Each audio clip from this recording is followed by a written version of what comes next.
Hi, grade 9s. We are going to be continuing with Unit 6, and this is the first video for day 2. We're going to be talking about some more angle theorems, this time looking more at angles that happen inside triangles instead of those that happen with parallel lines. So the first one is actually a review from the supplementary angle theorem that you guys saw in the day 1 note. So again, I'm just kind of highlighting around here. This is the acronym SAT for supplementary angle theorem, which is where you've got two angles that lie on a straight line, and those two angles would add up to 180 degrees. So whenever you see a straight line with angles making up that straight line, you know that those angles would add to 180. And just remember to reference that SAT so that we can see your work of where you found the information about the angles that you're using. And you'll see that in the examples. The next one is something that you've probably done before and seen before, but you maybe haven't seen this acronym for it. So here we're looking at the interior angle sum of a triangle theorem. So we're going to acronym that ASTT. This is where we should know, and I know you guys saw this in grade 8, that the sum of the interior angles of a triangle is 180 degrees. So if you looked at A and B and C here, that those would add up to 180 degrees. So that's helpful if you know two of the angles in a triangle. You can find the third angle knowing that they add up to that 180. So we're going to use that. ASTT is the acronym for that one. The next one you may not have seen. This is called the exterior angles theorem. And in this one, we see that the exterior angles, which is what you get when you extend out the sides of the triangle, that these angles out here would add up to 360. So this is another kind of good rule there. So the exterior angles add up to 360. The last one with exterior angles, this is another way of writing this.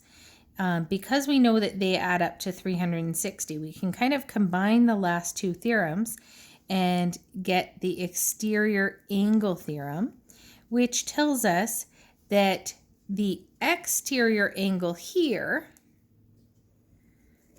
is actually the sum of the other two interior angles. So A plus B equals angle F. I'll try and color code this for you. So that shows that. If we were looking for angle E, this is going to get really kind of rainbow colored here. Angle E on this outside is equal to C plus A. A and C add up to E. And the last one, angle D on this exterior one, would be equal to the other two interior angles. So each exterior angle is equal to the sum of the two interior angles across from it, not the one that's right attached to it, because we know that you could get with the SAT, the supplementary angle theorem. So that kind of shows those relationships there. These are all things that you maybe could have written down on a note. If you wanted to go through this video again and write down each acronym and draw maybe a diagram, that will help you when you're doing the homework and the test for this unit. So here we've got those three relationships, which all tell us that the exterior angle is the sum of the opposite two interior angles. The last relationship here is the isosceles triangles theorem. And you guys should know, I'm sure you do, what an isosceles triangle is. Remember that those two tick marks mean that these sides are the exact same length. Now, if those two sides are the same length, the angles at the base of that triangle are also equal. So whenever you see an isosceles triangle like that, and I think one of them came up in our day one note, you can see that those two angles at the base are also equal. So angle B equals angle C. So that's another acronym that we're going to need to remember. So these are new ones that we are going to combine together with the F pattern and Z pattern and C pattern and those opposite angles, all of the stuff that we did in the day one, and now we can solve lots more examples of types of triangle problems.